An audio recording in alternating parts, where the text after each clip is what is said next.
So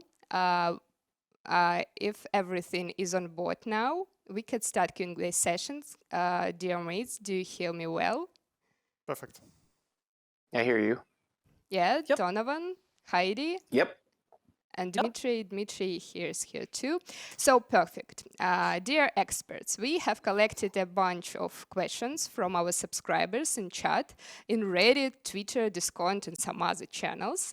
What is most interesting? Our headlines did not prepare for this question, so they will see them for the first time. Let's find out if our audience can confuse you all.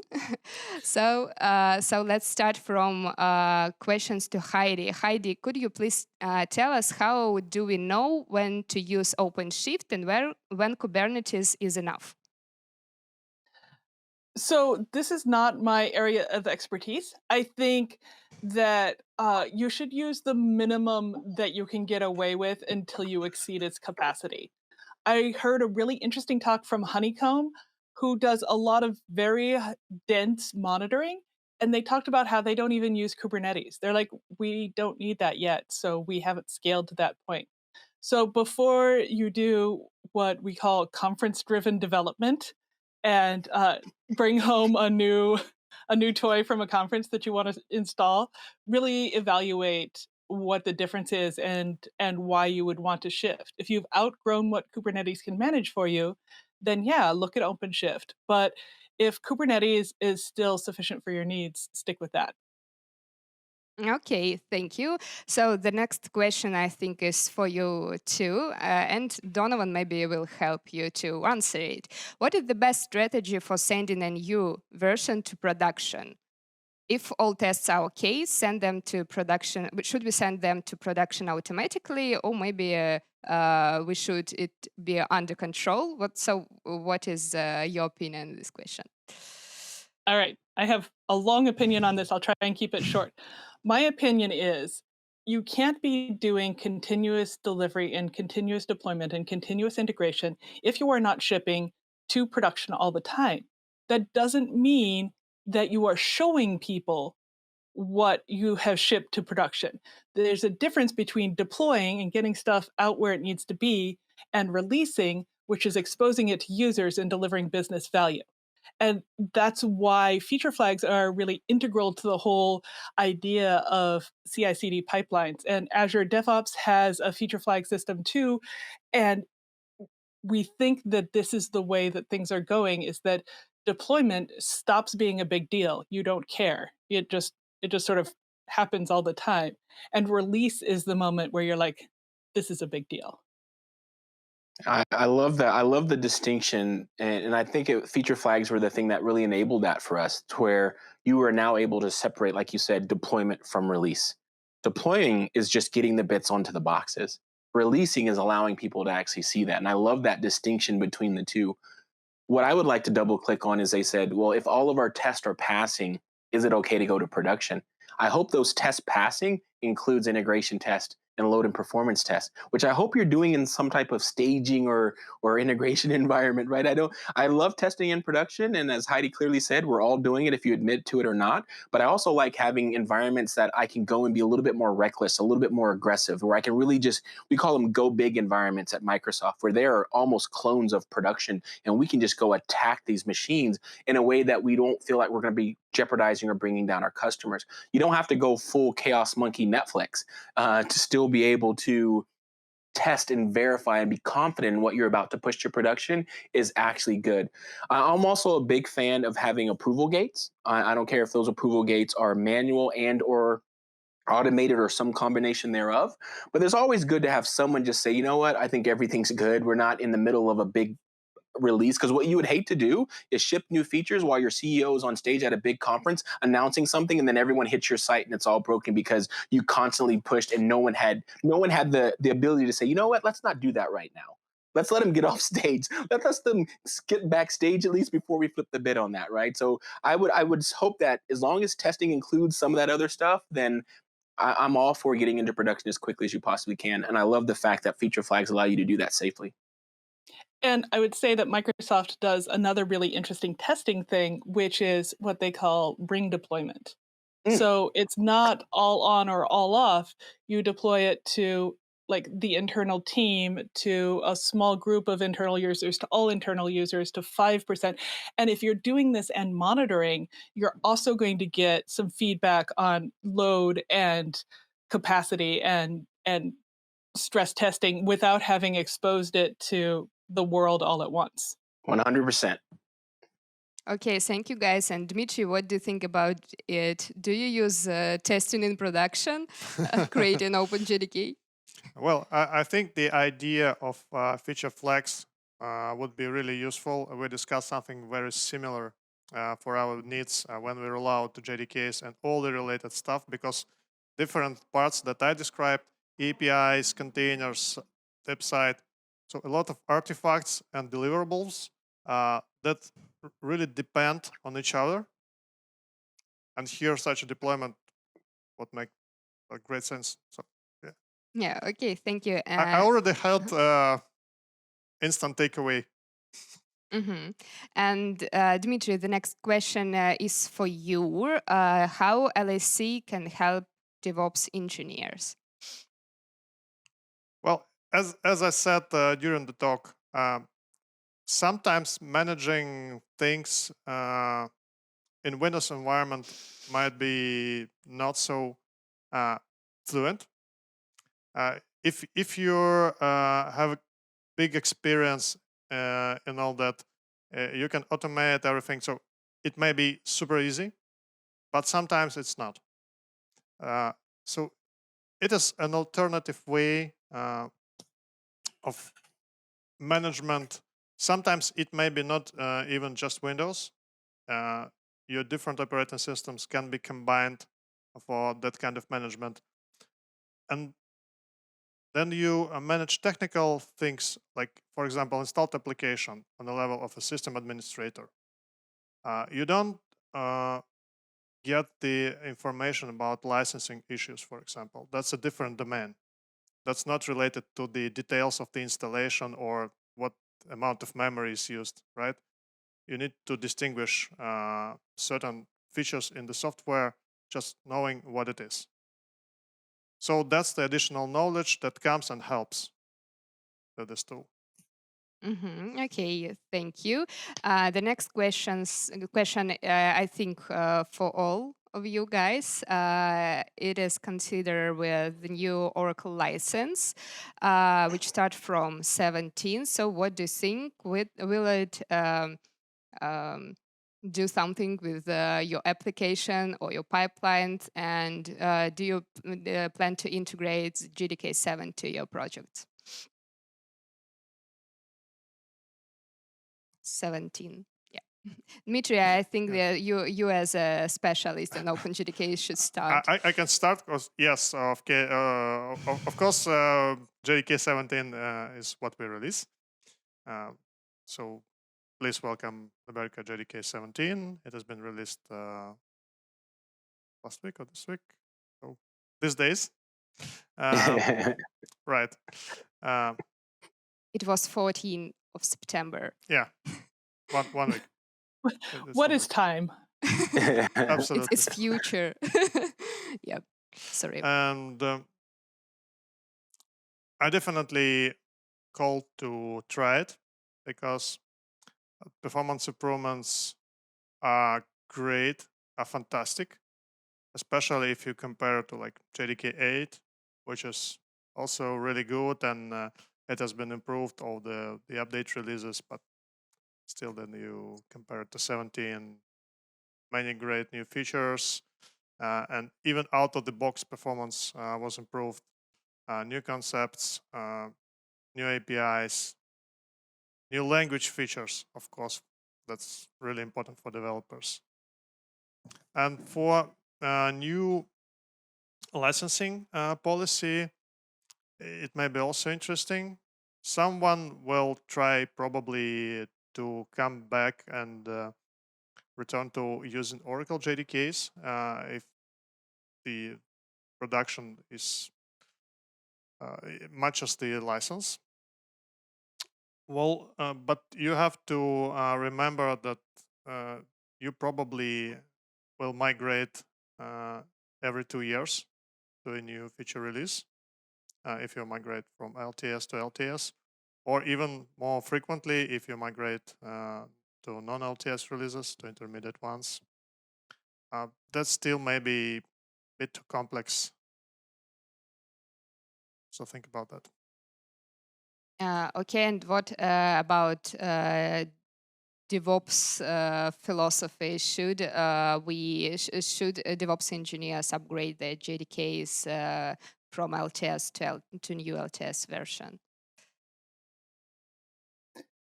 Yes, when it provides value, not just Right. because it's there, but yes, when it provides the ability to do something that you can't do with what you have now. And when you upgrade, I talked a bit about abstractions, but if you can put an abstraction between your business logic and the tools that you're using to implement it, the next time, in 2 years when you have to upgrade, it's going to be a lot less painful.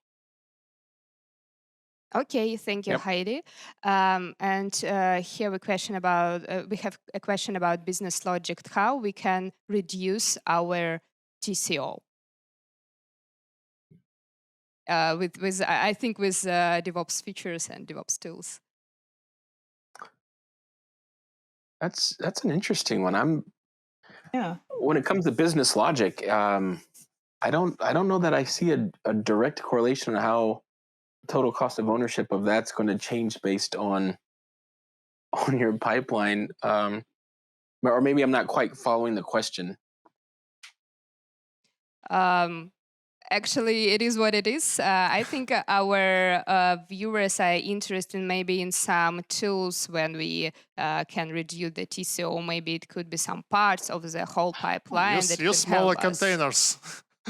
That's what I always say. Yes. Well, I think Heidi kind of hit the nail on the head there too, because abstractions make the cost of ownership of a lot of things a lot easier. On the incubations team, we just shipped a product called Dapper, and it makes writing microservices really easy because it provides that layer of abstraction.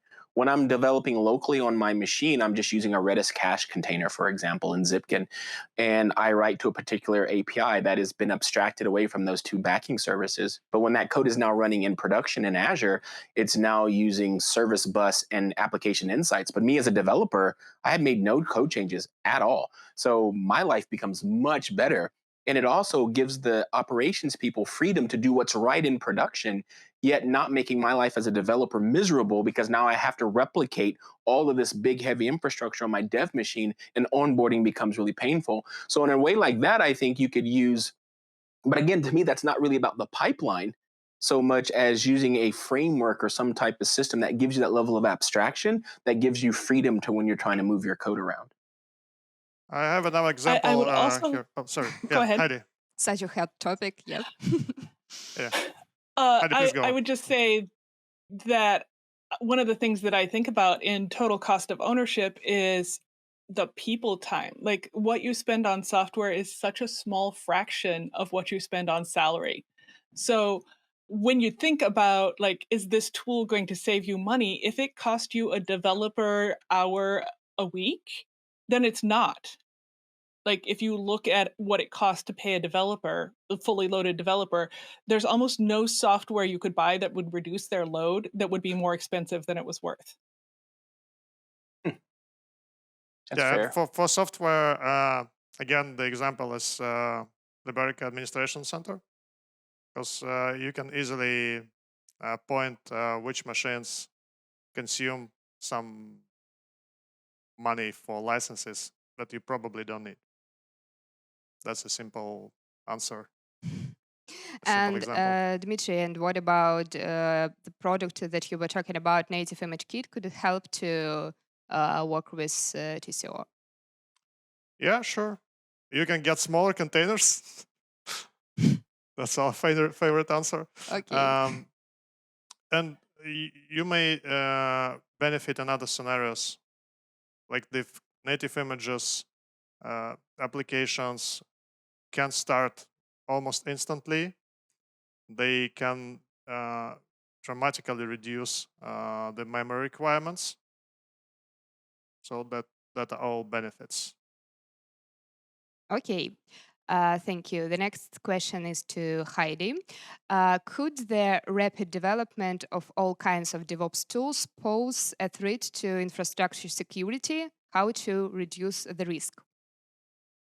Oh, absolutely. And sorry, Donovan, I'm going to pick on Microsoft. Like, all of us have software that is 1/3 to 2/3 somebody else's software. We're all using SolarWinds. We're all importing JDKs. We're all depending on each other to care about security. The only thing that we can do about that problem on our side is to practice really good containment, to never move data unencrypted, to make sure that we are doing the least minimum possible permissions, to write our software as if our systems are already compromised, because they are. Okay. I can't argue. I think yeah, it's all accurate. Yeah. Donovan, you may add if you think something. No, and there's nothing to add there. I think she nailed it. Okay. Then the next question is for you, Donovan. Let's say my application is using a lot of external components. I use a certain dependency scanner to find any known vulnerabilities on a regular basis. What else should I care about when dealing with external dependencies? I think you're doing your first line of defense is really good. You want to make sure that you're using a white source bolt or a black duck or whatever it is that you're using that goes and says, these are the dependencies that we know that we have. And we want to make sure that those are actually still good and they don't have any known vulnerabilities. What I've noticed is that the better products not only tell you that you have a vulnerability, but actually tell you exactly what package to upgrade to solve that particular problem. And I've even seen some of them that are so sophisticated. It's like, well, this particular package has a vulnerability, but you're not calling the function that's actually vulnerable, right? So that it can like tell you that you don't have to panic right now. Like it's a known issue, but we read your code and you're not calling that, but just be on the lookout that you might want to start to upgrade that stuff. So scanning your packages is great, but if you're already containerized, you need to scan more than just your packages. You need to scan the layers of your images, right? There's a lot of places where people can have security threats. Like your surface area continues to grow and security threats flow like water. They find the weakest point that they can get in. So don't think just because your packages are okay that you don't have to secure your Git repo, that you don't have to secure your pipeline, that you don't have to secure the layers of what you're using inside of your container. So great first step, great first defense, but you want to look at, again, scanning your container layers, scanning your packages, doing pen test against your code, getting people to see if you have any SQL injection attacks. There's lots of ways to get into your application. It's not just a bad package. Okay, thank you. There was a great I was going to say there was a great DEF CON talk this summer where somebody managed to pop a container on a mainframe. Did you see that? Ian Coldwater popped a mainframe. And I'm like, what? I thought they were okay. Do you know how much of our finance industry relies on like mainframes are basically security by obscurity? Wow. Yeah. Okay, thank you. And the next question is for Dmitry. Dmitry, why is there not a Liberica JDK at AWS and Google Cloud? My team would like to work with them. Yeah, we would like to. Why not? Obviously, Azure is there because we do, joint events, right? So. Okay, I got it. So let's try to find the last question. Wait a second. Yes, Heidi, it is for you. Are there any perspectives in infrastructure DSL, writing or development? I think the viewer means something like maybe native core. Maybe it's more than enough. So the question is look like that. I do not know how to answer Heidi, that you think question. they're asking for infrastructure as code tools like Chef and ARM and Terraform? Maybe. Terraform, yeah. Yeah, I would say this is a relatively mature market. And I would look around and see what integrates with what else you have. Like, I don't think it's totally healthy to have a completely homogenous system where you only have one vendor supplying your everything. But it is nice to be able to say this plugs into this other thing very, very cleanly. Like this has good integrations, even if it's not from the same vendor. But it's also great if all the vendor is Microsoft for everything too. Well, yeah, of course. So Donovan, what do you have that competes with the Terraform super secure locked down IaaS? It's Bicep actually. There's a great new language called Bicep Lang that is a DSL on top of ARM templates that are a joy to write, and they're instantly available. So if you're only using Azure, like that's another interesting thing when you're talking about a DSL for infrastructure as code is what is your landscape? Because if you're a multi-cloud solution, that actually narrows what your options are. Like Terraform is pretty much the leader in that scenario. But if you're going to be working only in AWS, only in GCP, or only in Azure, you now have extra options to you because each of those vendors has their own DSL for writing infrastructure as code. So just keep that in mind too. If you know you're always going to be going one direction or another, you might actually have more available to you. But if you are cross-platform, multi-cloud, that kind of narrows your focus, which is fine. But just as Heidi said earlier too, don't pick the best in class. I pick the best for you.